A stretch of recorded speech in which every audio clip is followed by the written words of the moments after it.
No one understands Shigaraki. People say that he just wanted to destroy everything, but we learn that's not true.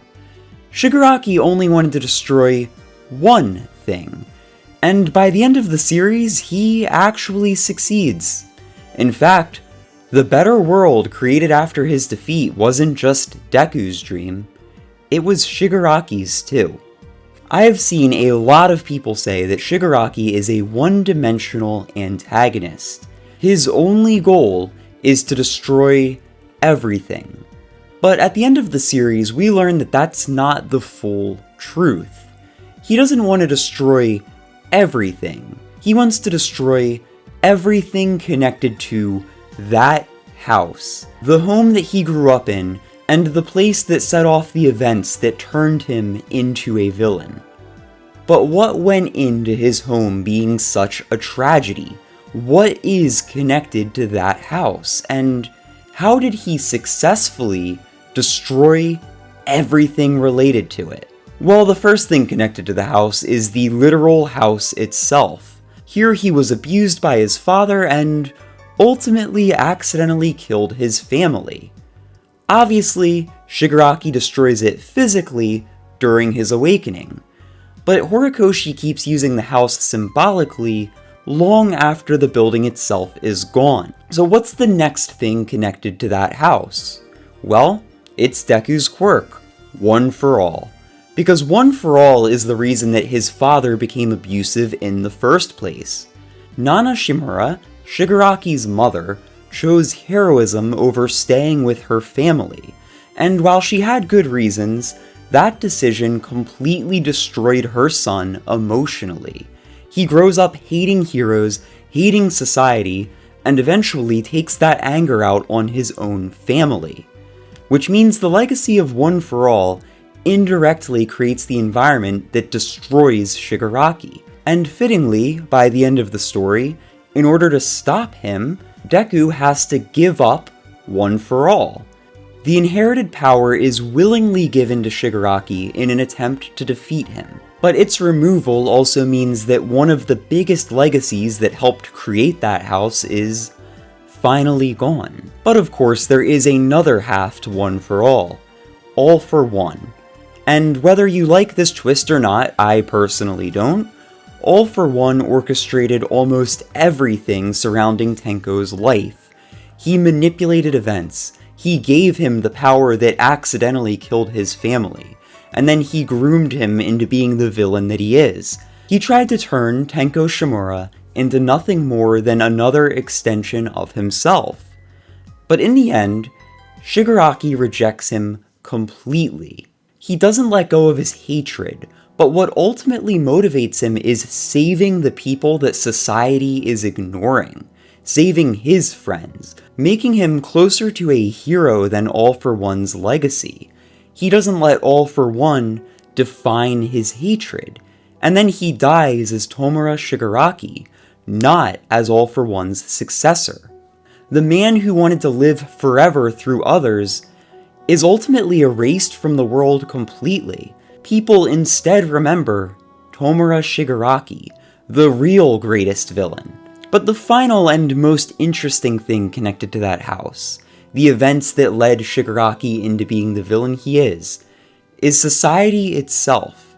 And this is the part that people somehow never talk about, even though the manga practically screams it at you.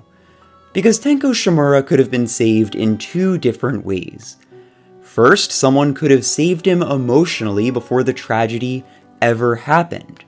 Which is why Deku reaching out to child Tenko in his inner world matters so much. It shows Shigaraki that heroes would have tried to save him had they been there. Or at least the new generation of heroes would have. But the second failure is even more important. After Tenko wanders the streets alone, covered in blood and clearly traumatized, random civilians see him suffering and do nothing, because they assume that a hero will take care of it. That's the real criticism at the center of My Hero Academia. A society so dependent on heroes that ordinary people have stopped helping each other. And at the end of the story, that society changes. We see civilians acting instead of waiting. We see people reaching out rather than standing by.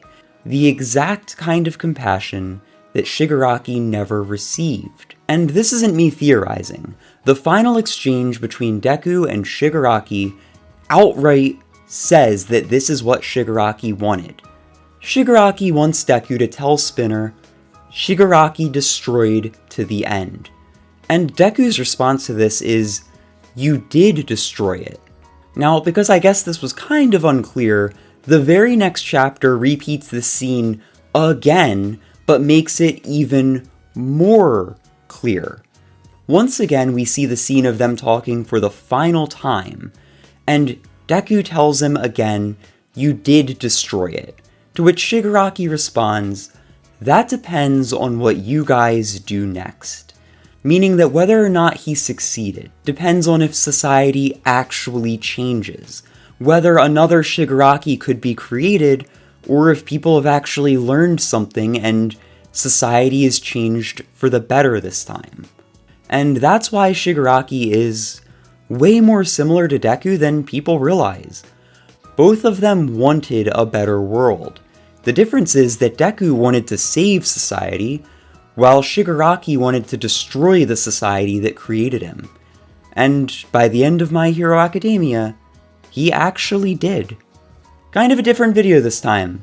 Never talked about anime before, but a lot of people seem to think that My Hero Academia, like Shigaraki in particular, is a one-dimensional villain that just wanted to destroy everything. And that's kind of weird to me because the manga and anime outright explained that that's not what he was doing, really. He wanted to create a society where people wouldn't go through what he did. In fact, I kind of feel like had Deku not met All Might, maybe he could have even ended up looking up to Shigaraki.